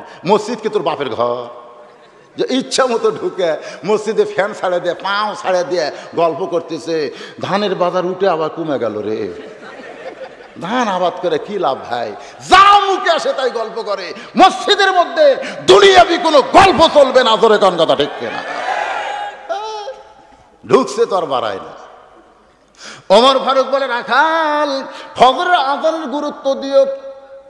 এই বলে হযরত ওমর যখন যাবার চায়, রাখাল পিছন দিক থেকে ডাক দেয়, বলে, পথিক রে, তুমি আমাকে ওমর ফারুক দেখার একটা ব্যবস্থা করে দিলে, এরপরে উটের দুধ তোমাকে দিবার পারলাম না, এরপরে উটের এক পেলা দুধ তোমাকে দিবার পারলাম না। ওমর ফারুক রাখালকে পরিচয় না দিয়া খলিফা কারে কয়? দেখবেন চেয়ারম্যান পরিচয় দেয়, এই টার্মে ফেল করছে, গত টার্মে চেয়ারম্যান ছিল। যে জিজ্ঞাসা করা হয়, কে ভাই কি পরিচয়? সাবেক চেয়ারম্যান। সাবেক, দেখছেন, হবার পারেনি, তাই চেয়ারম্যান ছাড়েনি, চেয়ারম্যান ছাড়েনি, সাবেক চেয়ারম্যান। আর অর্থবিধির খলিফা রাখালকে পরিচয় না দিয়ে খলিফা কারে কয়? যেটা হুসাইন চাইছিল আর ইয়াজিদ চাইছিল বাদশাহী, যেটা বর্তমানে চলতেছে, জোরে কোন কথা ঠিক কিনা? আল্লাহর বান্দারা, হযরত ওমর রাখালকে পরিচয় না দিয়ে, আল্লাহর কোরআন খলিফা নিজে কেমনে একটু খেয়াল করেন, দুই পাহাড়ের মাঝখানে ঘুরতেছে, দুই পাহাড়ের মাঝখানকে বলা হয় গিরিপথ। জোরে বলেন কি পথ? ওই গিরিপথের ভিতর দিয়া ওমর ফারুক ঘুরতে ঘুরতে দেখে সুন্দরী একটা মেয়ে ধীর গতিতে হেঁটে হেঁটে আসতেছে। যে মেয়েটার সামনেও কোনো মানুষ নাই, পেছনেও কোনো মানুষ নাই। ওমর ফারুক চমকে গেল, এই নির্জন গলিপথে একটা মেয়ে সুন্দরী, এত সুন্দরী একটা মেয়ে একা একা হেঁটে হেঁটে আসতেছে। মেয়েটার সামনেও কোনো মানুষ নাই, পিছনেও কোনো মানুষ নাই। মেয়েটার চেহারা দেখে ওমর ফারুক আল্লাহর শুকর আদায় করলেন। হয়তো আপনারা বলবেন, হুজুর, একটা সুন্দরী মেয়ে দেখে ওমর ফারুক আল্লাহর শুকর আদায় করেছে। আসলে ওমর ফারুক কিন্তু মেয়েটার চেহারা দেখে সুন্দরী বলতেছে না। আল্লাহর ইসলামে বলা হয়েছে, মেয়েটা যদি দেখতে কালো হয়, মেয়েটা যদি দেখতে খাটো হয়, এরপরও আল্লাহর আইন পর্দা যদি মেনে চলে, আল্লাহর ইসলাম এদেরকেই সুন্দরী বলে। আপনারা বলেন তো, সুন্দরীর ব্যাখ্যা কি? হ্যাঁ, এক যুবককে আমি বলছিলাম, কেন যুবক, সুন্দরীকে? আপনি শুনে লাভ নাই হুজুর, আপনি শুনে কি করবেন? আমি বললাম, বল তো সুন্দরীকে। বলে, হুজুর, আমার চোখে সবচাইতে সুন্দরী হলো পূর্ণিমা। আমি কইলাম, পূর্ণিমা কে রে? আপনি চিনবেন না হুজুর, আপনি চিনবেন না। আমি কইলাম, পূর্ণিমাই সবচাইতে সুন্দরী। বলে, আমার আর এক ভাই আছে, তাই কয় পপি, আর একজন কয় মৌসুমী। আমি যুবকের হাত খপ করে ধরে বললাম, যুবক, এতক্ষণ পর্যন্ত তুমি যাদের সুন্দরী বলেছ, আল্লাহর আইন খেলাফত যদি বাংলাদেশে চালু থাকতো, তাহলে এদেরকে সুন্দরী বলা হতো না, এদেরকে বলা হতো বিশ্ব বেহায়া। ধরে কোন কথা ঠিক কিনা? আমি যেই বলবো বেপর্দা নারী যারা, আপনারা বলবেন বিশ্ব বেহায়া তারা। বলতে পারবেন না ভাইজান? আমার মা বোনেরা কিন্তু অসংখ্য আইছে, আর আবার ভাবতেছে যে হুজুর আমাকে ওয়াজ করবে না নাকি। আমি যেই বলবো বেপর্দা নারী যারা, আপনারা বলবেন বিশ্ব বেহায়া তারা। বলতে পারবেন না? বেপর্দা নারী যারা। আর যেই বলবো পর্দানিশী নারী যারা, আপনারা বলবেন বিশ্ব সুন্দরী তারা। পর্দানিশী নারী যারা, মাশাআল্লাহ, ঠিক নাই? কি ঠিক আছে? যেই মাত্র ফজরের আজান দিয়েছে, জোরে কোন কি দিয়েছে? আজান দিয়েছে। রাখালের কথা কি মনে আছে না ভুলে গেছে? রাখাল এতদিন নামাজ পড়তো মসজিদের বারান্দায়, কিন্তু আজকে নামাজ পড়বে সামনে কাতারে। এখন বলেন, আসতে যাবে না জোরে যাবে? দেখবেন আমাদের কতগুলো মুসল্লি বিশেষ করে বাজারে বেশি হয়, ওই বাজারের কেন্দ্রীয় মসজিদে তারা নামাজ পড়ে, কিন্তু নামাজ কয়টার সময় হয় এটা কিন্তু ওরা জানে। আজান দিলে মসজিদে যায় না, খালি ঘড়ি দেখে জামাত কখন। আসলে জামাত 4:15। যেই 4:15 বাজবে, 2 মিনিট বাকি আছে, তাড়াতাড়ি দোকানের তালা দিয়ে দৌড়ে যায় শেষ কাতারে, আল্লাহু আকবার। যেই নামাজের নিয়ত করছে, শয়তান বলতেছে, এই তাড়াতাড়ি তো তালা লাগাইলি, ছোড়ানি। এটা কিন্তু নিয়ত করার আগে কবে না, পরে কবে। ভিতরে একটা শয়তান আছে না নাই? মিন শাররিল ওয়াসওয়াসিল খান্নাস। এই খান্নাসটা বলতেছে, তাড়াতাড়ি তো দোকানের তালা দিলি, ছোড়ানি।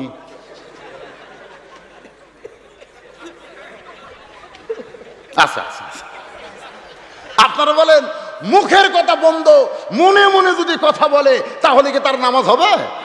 এই জন্য আল্লাহ বলেছেন, কাদ আফলাহা মান তাযাক্কা ওয়া যাকারা ইসমা রাব্বিহি ফাসাল্লা। সাইকেলের পেডেল মারতে মারতে তুমি পেডেল বন্ধ করে দাও, সাইকেল বন্ধ হবে না। আগে যে পেডেল মারছো, ওই পেডেল মারার কারণে সাইকেল একটা গতি তৈরি হয়েছে, তোমার পেডেল বন্ধ করলেও সাইকেল অনেক দূর যাবে, ঠিক কিনা? দুনিয়ার মহব্বত কলিজার মধ্যে নিয়ে কেউ যদি নামাজ আইসে নামাজের নিয়ত করে, সঙ্গে সঙ্গে তার নামাজ হবে না, কারণ দুনিয়ার গতি তার ভিতরে থাকার কারণে ইমাম সালাম ফিরাবে, সারা জীবন নামাজ পড়বে, এক ওয়াক্ত নামাজ আল্লাহর দরবারে কবুল হবে না। এই জন্য আজানের গুরুত্ব আছে না? না, এতদিন রাখাল নামাজ পড়তো মসজিদের বারান্দায়, কিন্তু আজকে নামাজ পড়বে সামনে কাতারে। এতদিন বাহিরে নামাজ পড়ছে, আজকে নামাজ পড়বে ভিতরে। আপনারা বলেন তো, বাহিরে আর ভিতর দুইটা কি সমান? অনেকে কিন্তু রাস্তার থেকে ওয়াজ শুনতেছে, আমার ওয়াজ জায়গা হয়নি, ওই রাস্তার বসে গল্প মারতেছে আর ওয়াজও শুনতেছে, আর বলতেছে মাঝে মধ্যে দুই একটা টান ভালোই দেয় রে। এরকম আছে না নাই? এটা বুঝাচ্ছি ভাইজান, মশারির ভিতরে আর মশারির বাহিরে দুই জনে দোয়া পড়ছে, আল্লাহুম্মা বিইসমিকা আমুতু আহিয়া। দোয়া কারু কমজোরি না, সমান দোয়া। কিন্তু একজন আরামে লাগ ডাকে, আর একজন খালি থাবড়ায়। মানে কি, দোয়া পড়ার পর মশা ধরছে, কারণ ওই মশারির বাইরে মশা ধরবি, জোরে কোন কথা ঠিক কিনা? আর একজন আছে মশারির ভিতরে, আর মশা ধরে না, ওই দোয়া পড়ার পরে খেলে লাগ ডাকে ঘুমাই। ওর থাবড়ানোর কারণে ভিতর থেকে বলতে, যাই কি থাবলাস রে, এই তোর থাবলানোর কারণে আমার তো ঘুম হচ্ছে না। বলে ভাই মশা ধরছে, ভিতরে আয়, ভিতরে আয়। যেই ভিতরে গেছে লাগ ডাকতেছে, খবর কি? আম শান্তি, আম শান্তি। ইসলামের বাহিরে মুসলমান যতদিন আমরা থাকবো কোনো শান্তি হবে না, ইসলামের ভিতরে আসতে হবে। জোরে কোন কথা ঠিক কিনা? সেই ইসলামের ভিতরে কেমনে আসা যায় একটু খেয়াল করেন। রাখাল এতদিন নামাজ পড়ছে মসজিদের বারান্দায়, কিন্তু আজকে নামাজ পড়বে মসজিদের ভিতরে। মসজিদের ভিতরে ঢোকার নিয়ম আছে না নাই? আপনারা বলেন তো কোন পায়ে? শুধু ডান পায়ে ঢুকলে হবে না, জবান খুলে একটা দোয়াও পড়া লাগবে, আল্লাহুম্মা আফতাহ লি আবওয়াবা রাহমাতিক। এই দোয়াটা পড়ে রাখাল মসজিদের মধ্যে যেই মাত্র ঢুকে সামনে যাবার চায়, প্রত্যেকটা সাহাবী রাখালকে যাওয়ার জন্য রাস্তা করে দেয়। রাখাল সামনে যায়, সমস্ত সাহাবী রাস্তা করে দেয়। রাখাল মনে মনে কয়, আল্লাহ রে, এতদিন বারান্দায় নামাজ পড়ে কি মনে করেছিলাম? আমি মনে করেছিলাম নবীর দামি দামি সাহাবী, তার মাঝে আমি রাখাল কেমনে যাই? আজকে ভিতরে ঢুকে দেখতেছি এরাও যা, আমিও তাই। সুবহানাল্লাহ কোন? আচ্ছা, বারান্দা থাকলে রাখাল বুঝবার পারতো, কিন্তু ভিতরে ঢুকে এসপি সামনে কাতারে এসপি সাহেব দেখে আর একটা মুসল্লি লাগবে, সামনে কাতার ভরতেছে না, আর একজন লাগবে। ধরে কয়জন? এসপি খেলে ওর কাছে ফাঁকা আছে তো পিছন দিকে তাকায়, দেখে মসজিদের দরজার চৌকিদার। এসপি ডাকতেছে, আয়। চৌকিদার বলে, না স্যার, আপনি এসপি, আমি চৌকিদার। এসপি বলতেছে, ওটা বাইরের কথা, ওটা বাহিরের কথা। আমি এসপি, তুই চৌকিদার, এটা বাহিরের কথা, ভিতরের কথা তুইও যা, আমিও তাই। আয়। চৌকিদার কয়, আল্লাহ রে, ভিতরে এত শান্তি, আল্লাহ, এসপি আর আমি এক সমান। এসপির কাছে চৌকিদার যায়, 4 আঙ্গুল পিছনে আসে, এসপির সাথে পাও লাগান যায়। 4 আঙ্গুল পিছনে আছে, এসপি পিছনে হাত দিয়ে ঠেলতেছে, কাতার বুঝিস না, লাইন কোথায়? চৌকিদার কয়, স্যার আমার ফাটা পাও, আপনার তেল ঠেলা পাও। আরে যেটাই হোক না কেন, গোড়া ঠেকা। হাসতেছেন ভাই? মাথায় চুলকানি, পায়ের পাতায় ঢোল কোম্পানি, ওয়াজ আমি জানি না। যেটা বর্তমানে লাগবে সেটাই দেওয়া লাগবে। জোরে কোন কথা ঠিক? একটু মনোযোগ দিয়ে শুনবেন। রাখাল এতদিন নামাজ পড়তো মসজিদের বারান্দায়, কিন্তু আজকে নামাজ মসজিদের ভিতরে একেবারে সামনে কাতারে। সমস্ত সাহাবী যখন রাখালকে যাওয়ার রাস্তা করে দেয়, রাখাল মেহরাব বরাবর উমরকে দেখার জন্যে ওই মেহরাব বরাবর 2 রাকাত সুন্নত নামাজ পড়ে। ফজরের 2 রাকাত সুন্নত আছে না নাই?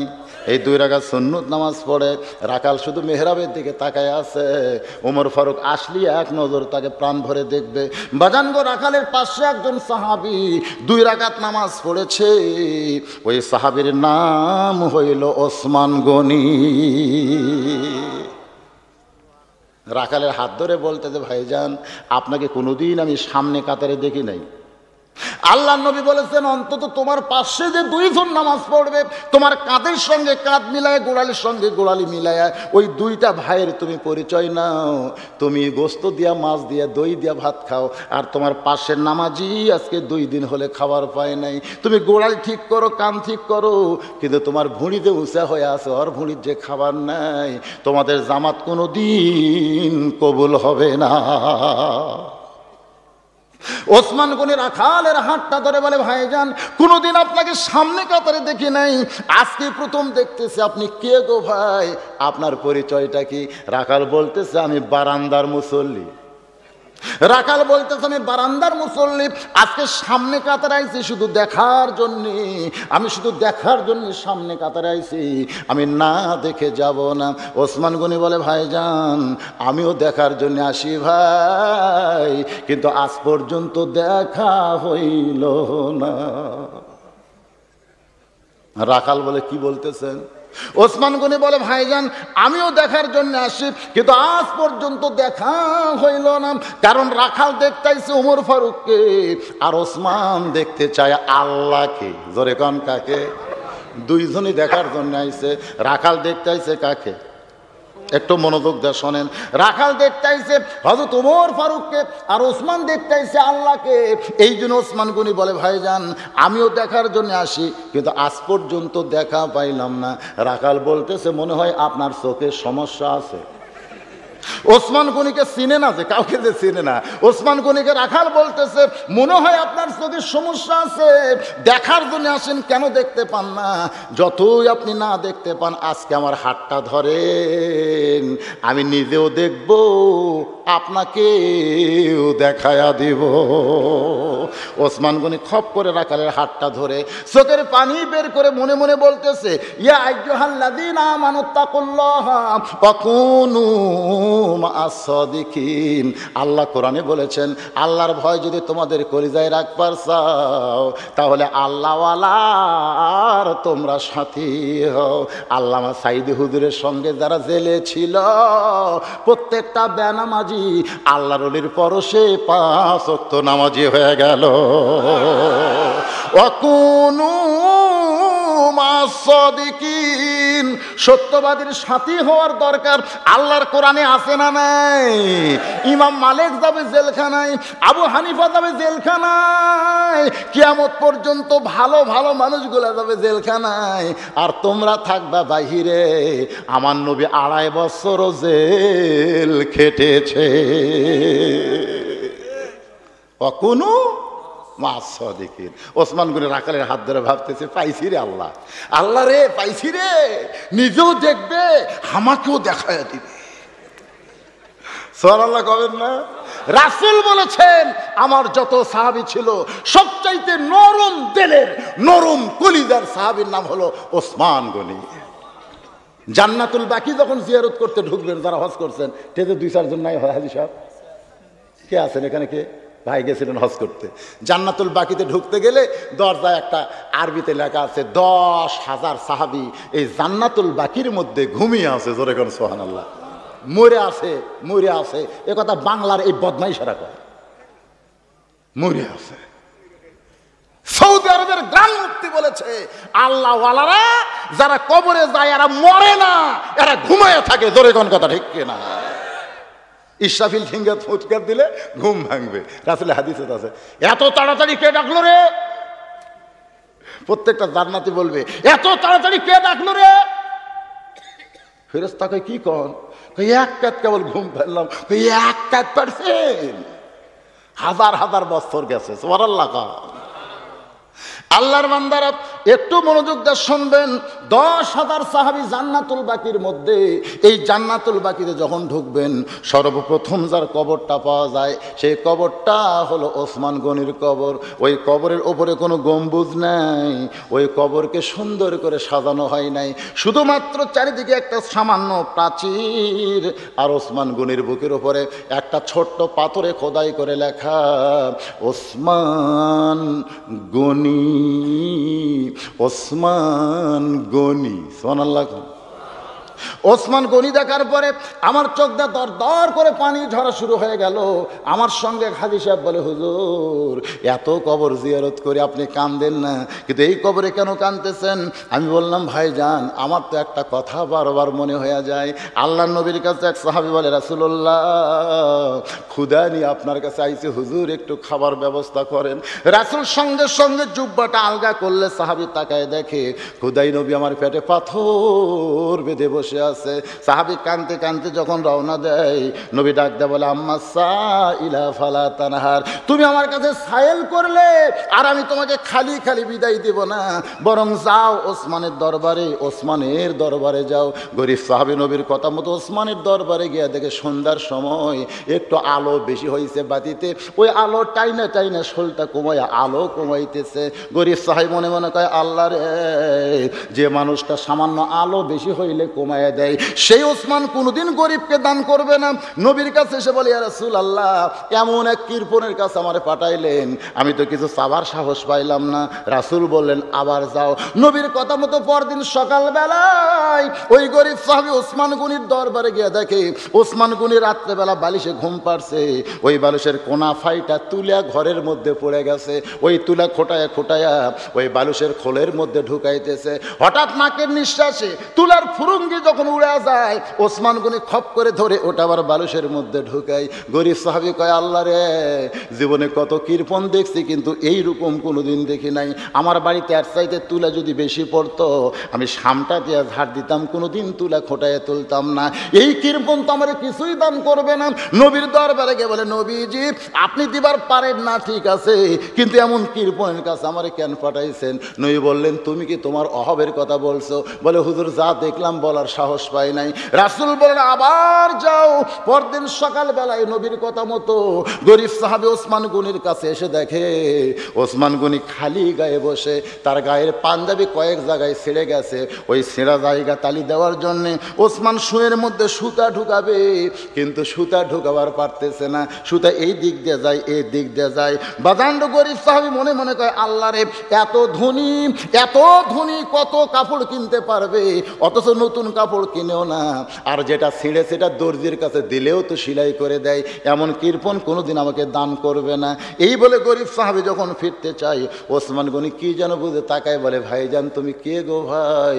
বলে, এই রাস্তা দিয়ে যাচ্ছিলাম, আপনাকে দেখছি বড় বিপদের মধ্যে, আপনার চোখ আছে কিন্তু চোখের পাওয়ার নাই, এই জন্য শুয়ে সুতাবার পারতেছেন না, কিন্তু সুইটা আমারে দেন। এবার গরিব সাহাবী সুইটা নিয়ে শুয়ের মধ্যে যখন সুতা ঢুকায় ওসমানকে দেয়, ওসমান গনি খপ করে হাতটা ধরে বলতেছে, এত বড় উপকার করার পরে খালি খালি যাওয়া তো জায়েজ নাই। গরিব চমকে বলে, ওসমান ভাই হাতটা ছাইড়া দেন। বলে, ছাড়বো না, তুমি শুয়ের মধ্যে সুতা ঢুকায় দিলা, আর বিনিময় যে তোমাকে নিতে হবে। গরিব মনে মনে কয়, আল্লাহ রে, যেই কৃপণের কৃপণ, ই আবার আমাকে কি বিনিময় দেবে? ওসমান গনি ডাকতে বলে, ম্যানেজার। সঙ্গে সঙ্গে ম্যানেজার বলে, হুজুর আমারে ডাকলেন কেন?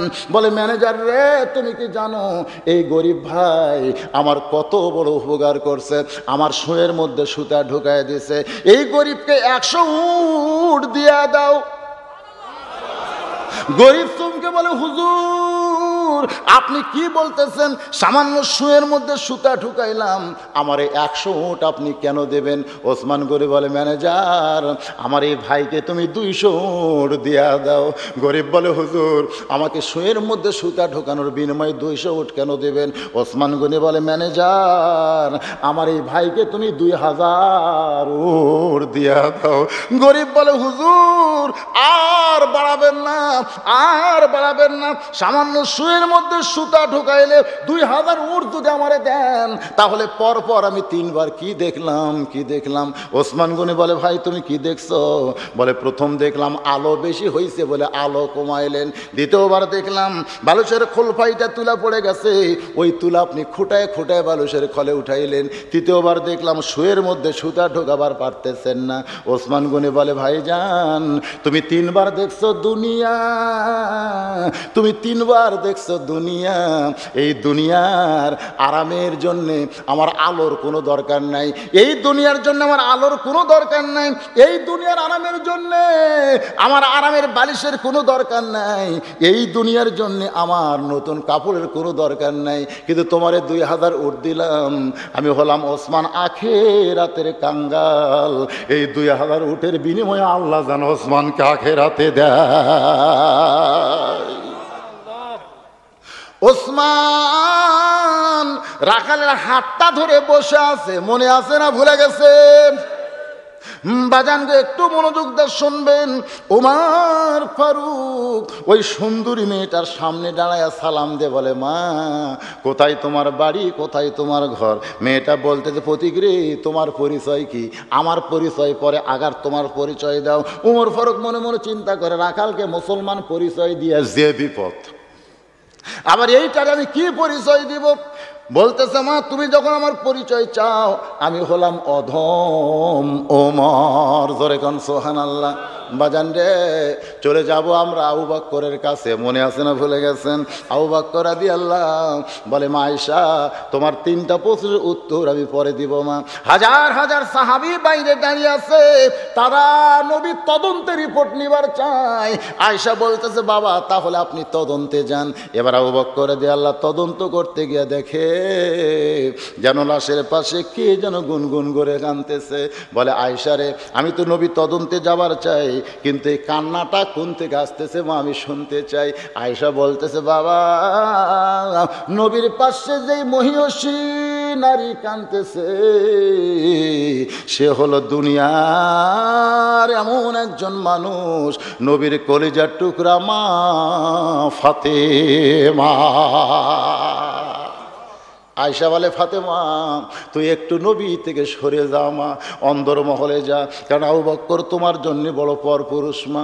মা ফাতেমা যখন নবীর কাছ থেকে সরে যায়, হয়তো আবু বকর তদন্ত করতে গিয়ে দেখে নবীর 2 পাশে 2 জন দাঁড়ায় কাঁদতেছে। মাথার কাছে যিনি দাঁড়াইছে তার নাম হলো হাসান, আর নবীর 2টা পা ধরে যিনি কাঁদতেছে তার নাম হলো হোসাইন। 2 জন কান্না বাদ দিয়া আবু বকরের 2টা হাত ধরে বলে, মুরব্বী আমার নানা আমাদের প্রতি রাগ করেছে মুরব্বী। নানা হাসান হোসেন ছাড়া কিছুই বুঝতো না, কিন্তু এত ঘুম নানা আইছে গো, এত ডাকা ডাকি নানা যে কথা কয় না। ও মুরব্বী আপনি একটু নানাকে ঘুম থেকে ডাক দেন, এত লম্বা ঘুম আমাদের নানা কেমনে দেয়? এমন সময় আবু বকর হাঁটু গেড়ে বসে নবীর কপালে একটা চুমা দিয়ে বলতেছে, নবী গো ওমর ফারুক ঠিক বলেছে। জোরে কোন সুবহানাল্লাহ। বাজান একটু খেয়াল করেন, হাসান হোসেনকে সঙ্গে করে হয়তো আবু বকর যখন বাইরে আসে, হাজার হাজার সাহাবা আবু বকরকে ঘিরে ধরে বলতেছে, নবী দাফন হবে না ডাক দিলে চেতন পাবে? ওমর ফারুক বলে, আবু বকর তদন্তের রিপোর্ট তুমি সবার সামনে প্রকাশ করো। আবু বকর বলতেছে, আমি কেন করব? রাসূল বলেছেন, আনা মাদিনাতুল ইলমি ওয়া আলিও বাবুহা, আমি যদি এলেমের শহর হই, আলী হচ্ছে তার দরওয়াজা। আলীর মতন এত বড় আলেম থাকতে দুনিয়ায় নবী তদন্তের রিপোর্ট আমি দিব না, আলীর মুখ থেকে সবাই জানতে চায়। হয়তো আলী বলতেছে, এটা একটা জুলুম হলো, কারণ আপনি তদন্ত করলেন আর আপনি রিপোর্ট না দিয়া আমাকে রিপোর্ট দিবার কোন কেন? ভাইজান হযরত আলী একটা মীমাংসা রিপোর্ট দিবে আল্লাহর কোরআন থেকে, শোনার দরকার আছে না নাই? দরকার আছে না নাই?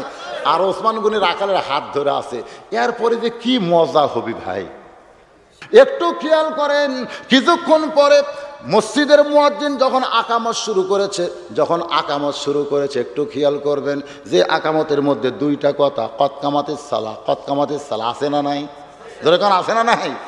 যেই কদ কামাতিস সালাহ, এমন সময় হযরত ওমর মেহরাবে দাঁড়াইছে, যেই মেহরাবে দাঁড়াইছে রাখাল সঙ্গে সঙ্গে আল্লাহু আকবার, ওসমান গনি হাত ধরে আসছিল, ছেড়ে দিছে, দিয়ে বলতেছে, ভাইজান বুঝলাম না, ইমাম সাহেব ভুল করলে মানুষ আল্লাহু আকবার লোকমা দেয়, এখনো আকামতই শেষ হয় নাই, আর আপনি আল্লাহু আকবার করেন ব্যাপার? রাখাল বলতে, সেই জন্যই তো তুমি কানা, এই জন্যই তো তুমি কানা, দেখপারে সে দেখপার পাও না। সঙ্গে সঙ্গে এক সাহাবী বলছে, এই পাগল, তোরে কোনোদিন জীবনে দেখে নাই, আজকে প্রথম দেখতেছি, কাকে তুই কানা কানা বলতেছিস? তুই কি জানিস এই মানুষটাকে? এই মানুষটি হলো আল্লাহর নবীর ডবল জামাই হযরত ওসমান গনি। সঙ্গে সঙ্গে রাখাল জোড়হাত করে বলতেছে, এই জন্যই তো আমি ভিতরে ঢুকবার চাইনি, এই জন্যই তো আমি ভিতরে ঢুকবার চাইনি, কারণ নবীর দামি দামি সাহাবী, সেখানে আমি রাখাল কেমনে নামাজ পড়ো ভাই? কিন্তু ওই পথিক শাহাদত আঙ্গুলি দিয়ে উমরের দিকে দেখায় বলতেছে, ওই পথিক আমারে মিথ্যা কথা বলেছে ভাই। মহামানব ওমরকে যদি দেখবার চাও তাহলে সামনে কাতারে দাঁড়াবে, সামনে কাতারে দাঁড়াইলে হয়তো ওমরকে এক নজর দেখা যাবে। মনে বড় আশা নিয়া ওমরকে দেখার জন্য সামনে কাতারে দাঁড়াইস, কিন্তু সামনে কাতারে দাঁড়ানোর পরে মুয়াজ্জিন যখন আকামতে কাকাওয়াতি সালাত কয়, এমন সময় এই পথিককে মেহরাবের মধ্যে দেখে আমার কলিজা জ্বলে গেছে।